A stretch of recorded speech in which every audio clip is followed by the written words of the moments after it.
Hello and welcome to another video review. This is Halo 4, originally released for Xbox 360 and later re-released on Xbox One. This is a first-person shooter by 343 Industries and published by Microsoft in November of 2012, originally for Xbox 360, and it was later re-released in the Master Chief Collection for Xbox One.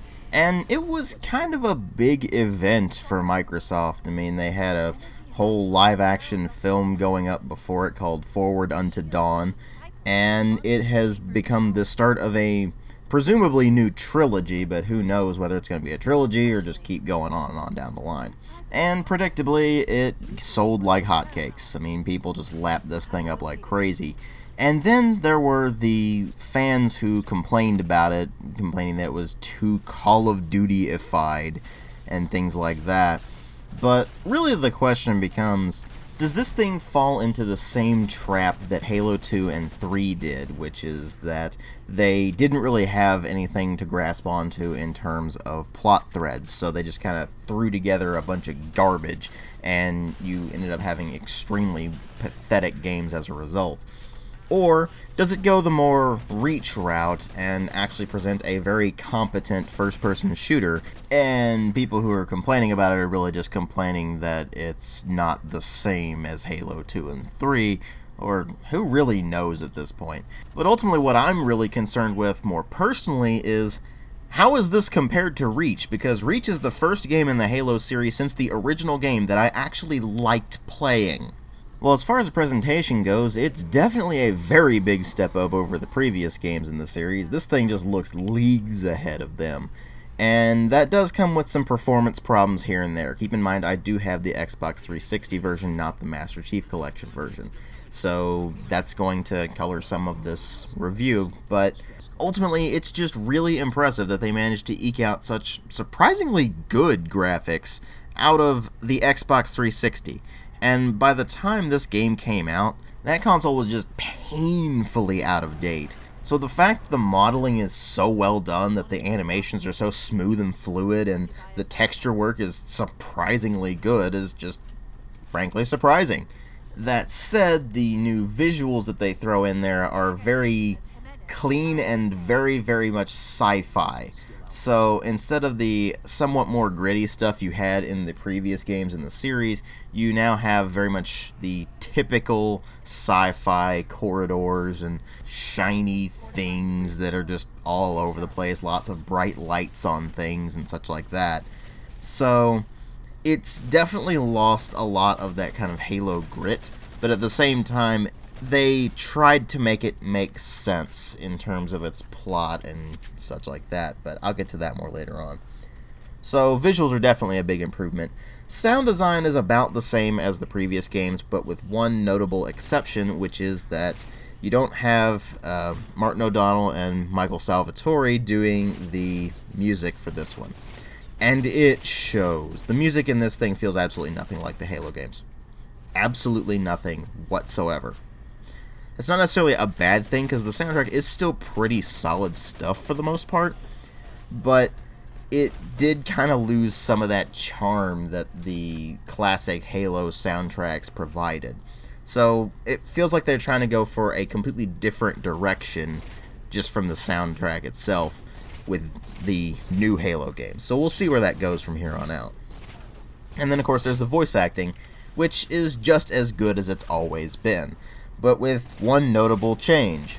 Master Chief actually talks quite a lot in this game.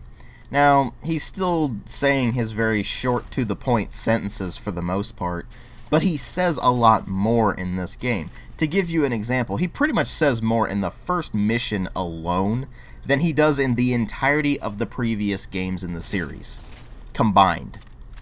It's actually kind of crazy, and they obviously tried to do more with characterizing the Chief himself, and they did a lot of stuff with Cortana this time around. And the voice actress who did Cortana did a very, very good job with this, because that kind of stuff that she was having to do is not exactly easy to portray, and I feel like she did a very good job of it. That said, while they did give him more characterization, partly through the fact that he talks a lot more, it's still hard to think of him as more than a walking suit of armor that occasionally says something. And I get that there's probably some book somewhere that explains more of that, but I'll get to that when I get to the story. Suffice to say, the voice acting itself, even when you consider that Master Chief himself doesn't really have that much personality, is still very well done, and the rest of the cast does a very, very good job as well, all being pretty believable, in fact, so they definitely deserve kudos for that. There's also something to note about the sound effects themselves. They changed up pretty much all of them, and some of them are better, some of them are worse, some of them are just kind of side grades. For example, the shotgun now actually sounds like a friggin' cannon, which is wonderful because it pretty much is a cannon. And the assault rifle actually sounds somewhat threatening now, as opposed to completely pathetic and useless like it did in all of the previous Halo games. But then you have things like the battle rifle, which just sounds really bizarre. It's kind of hard to really place what it sounds like, but it certainly doesn't sound like a 3-round burst rifle. It sounds like just an obnoxious noise, really. And a lot of the Covenant weapons and, of course, Promethean weapons are very much pew-pew lasery sounds that don't always do a lot to make you feel like you're being a badass or anything like that. Human weapons, on the other hand, a lot of them are pretty beefy, so there is that. But ultimately what really matter here are the story and the gameplay, and the story in this is that once again you are Spartan 117, John, Master Chief, whatever you want to call him, and you are awakened by Cortana about 4 years after the events of Halo 3 as the ship that you're on, the Forward Unto Dawn, drifts off to the Forerunner planet Requiem. And right away you run into the humongous problem that this game has. It basically assumes that you have read the novels, because it doesn't really explain much of anything. It does give you a few things here and there in terms of the actual progression of the plot, but any sort of information that would actually explain what pretty much anything that's going on is pretty much left to other media to really bring up. Spartan 4s are a thing now, for some reason that's not explained in the game. It's, I'm assuming, explained in one of the books. You got apparently an unstoppable badass named Sarah Palmer, who is one of the Spartan 4s, and she's in this game briefly. Okay. Things like that are what really drive me crazy about the Halo series in general, but going forward, this is probably going to be even worse of a problem. You are not treated to fairly important details in the actual course of the game. So anyone who hasn't read the books or the comics or whatever the hell other media there is for Halo is probably going to be completely lost by half of the stuff that's in the plot. Sure, you can follow the general progression of the plot, at least so far as the fact that Chief is the hero of humanity and has to go off and stop the Didact from doing horrible things to humanity and basically exterminating it. And that's fairly straightforward stuff, but anything that would actually make sense of what's going on, other than just, you are the hero who must stop the bad guy, and by the way, Cortana's going rampant, which means she's going completely insane. Anything apart from those is pretty much lost upon the player who has not followed anything in the extended Halo lore, which is a problem. See, the only thing that the plot really does well is handle Cortana's rampancy. They actually did a very good job of handling that. She's going crazy. Rampancy is the state at which an AI has basically reached the end of their lifespan, and they basically think themselves to death. They go insane and just kind of collapse in on themselves. That's a big deal for, of course, Master Chief, because Cortana is basically his closest companion at that point. But unfortunately, that's about the only thing that's handled fairly well in the plot. When you actually go into the general workings of what exactly the Didact is up to and why he's doing it, you're just like, wait a minute, what? This is stupid! And eventually you just hit the point where you're like, screw it, I'm just playing this for the gameplay. Because that is actually the one saving grace of Halo 4. Especially compared to the previous games in the series, apart from Reach. It's basically if you took Reach and you expanded upon that. and you tried to streamline and modernize some things. A lot of people complained about this, but this is especially so in the multiplayer portion, not in the single-player portion. See, in the single player, it's pretty much the same structure that you've always had in the Halo games. You still run around, you shoot stuff, you have a 2-weapon limit, you have human, Covenant, and now Promethean weapons. Prometheans are the new enemy that is basically the Didacts forces.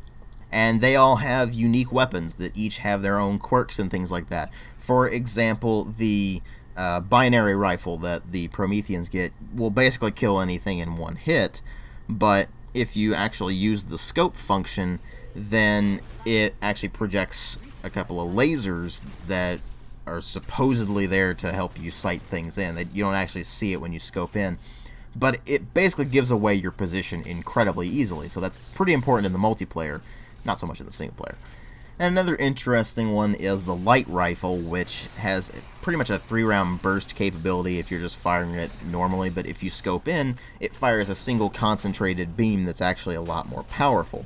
So that's interesting, and it certainly spices up the gameplay a fair amount, although the Promethean grenade is pretty much completely useless, so that is something to keep in mind. And it's nice to have these different weapons that each feel like they have their own quirks, but I ultimately ended up resorting to the assault rifle most of the time, because oddly enough, compared to every single other Halo game, suddenly the assault rifle is actually one of the most useful weapons in the entire game. As long as you are at close range, you can just let loose with it, and if you're at medium range, you can burst fire with it, and it's very effective. And that's something to keep in mind. Everything that was already in the previous games basically got rebalanced and tweaked a lot, so that pretty much everything serves a certain purpose. I mean, you've got your mid-range weapons like the light rifle, the battle rifle, the Covenant carbine, things like that. You've got your close-range weapons, shotgun, assault rifle, the new SAW, which is a light machine gun. You've got your really long-range weapons, sniper rifle, beam rifle, binary rifle, that sort of thing. And they all serve a purpose in the actual gameplay. Now, what you will find is that the campaign likes to throw segments at you where they just throw a lot of enemies at you, and you will probably run out of ammo pretty quick. Because, unfortunately, enemies are still kind of bullet spongy like they were in the previous games. Luckily, you can get headshots that will mitigate this to some degree, but Promethean Knights especially are pretty much just bullet sponges, and they're actually pretty annoying. And they can teleport too, so that really doesn't help. But like I said, it basically goes off of Halo Reach's gunplay mechanics and such like that. So what you're going to find is that weapons have variable accuracy. The more you fire them, the less accurate they're going to be, and it's better to do controlled bursts than it is to just let loose and spray and pray, like you did in Halo 2 and 3, and of course the original game as well. And it all lends to the game just feeling a lot smoother. It also helps that the sensitivity in the game is actually a much more smooth and precise thing than the previous games. Even going back to Reach, it felt kind of sluggish. Doesn't feel anywhere near as sluggish in Halo 4 as it does in the previous games. And keep in mind, I play on the same sensitivity with all of these games. I actually can tell. It feels incredibly sluggish in Halo 3, slightly less so in Reach, and then when you get to 4, it's actually fairly smooth for the most part. So it did benefit from these streamlining and modernization techniques. And then there's the thing people complain about, which is the multiplayer. Of course, this was something people complained about in Reach as well, because like Reach, this uses loadouts. Now, unlike in Reach, the loadouts are now customizable.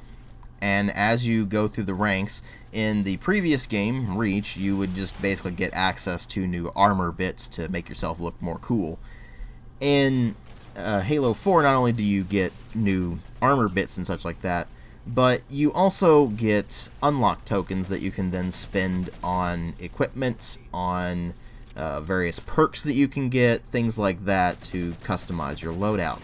Now, people are probably going to think, oh, well, that would mean that there's probably some build that's incredibly overpowered. Not really. To give you an idea, I actually used a 2-day trial to play the multiplayer here, so I don't have a full experience of the multiplayer per se, but I got up to about rank 24 or so. So I have a pretty good idea here because I've played a fair amount of this stuff. And the very first match, I was using the default loadout. The last time I had played a Halo game online was back during the Halo 3 days, and I was awful at it, and I'm still awful at it. But then I get to Halo 4, default loadout, just a basic assault rifle. I went 25 and 2 or something like that. It was pretty ridiculous. And that was in Team Slayer. So, straight up deathmatch, and I did very well. I actually scored the highest on my team. Loadouts are not really going to be that overpowered. It's really going to come down more to how well you can control your weapons, how well you can aim, and things like that. That said, it does change up the level dynamics somewhat. For example, in Reach, you did have basic loadouts for everybody, but they weren't customizable, and it really just was a matter of, well, do you want the sprint power, or do you want the jetpack, or whatever? Now, everyone gets sprint. It's just assigned to the left stick by default, so that's fine. In fact, I'm glad they added that. That's just something that should be in every first-person shooter ever, as far as I'm concerned at this point. But, again, in Reach, you had to select this loadout, and then all of the weapons that weren't, say, the assault rifle or the DMR, because that was basically what you got choice for, are scattered throughout the level. In Halo 4... you have a very big selection of weapons that are available in your loadout. Assault rifle, battle rifle, DMR, carbine for the Covenant, and the light rifle. And then, of course, you can get plasma pistol, the UNSC pistol, the Magnum, or the bolt shot, which is the Promethean pistol. And then all the power weapons, like the shotgun, the saw, the sniper rifle, rocket launcher, fuel rod gun, things like that, are all scattered throughout the level. Oh, one other thing I forgot to mention in the loadouts is the storm rifle, which replaces the plasma rifle. It's a much more useful weapon, so that's worth noting. But it does change up the level dynamic, and they also throw in markers on the screen for where the power weapons are. If you want to know where the grenades are, if you want to know where the sniper rifle or the rocket launcher, whatever it is, then you can actually see these markers on the map and head towards them.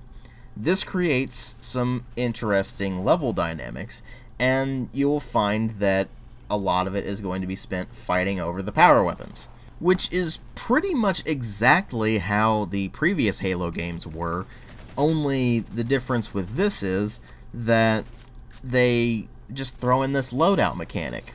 And for some reason, that was enough for people to just completely freak out and act like this was a complete betrayal and some horrible abomination because, oh no, it's suddenly like Call of Duty. But really, a lot of this stuff was just much needed improvement. The loadout thing, I can take it or leave it. In fact, it doesn't add anything to the game. It's really just kind of a nuisance, really.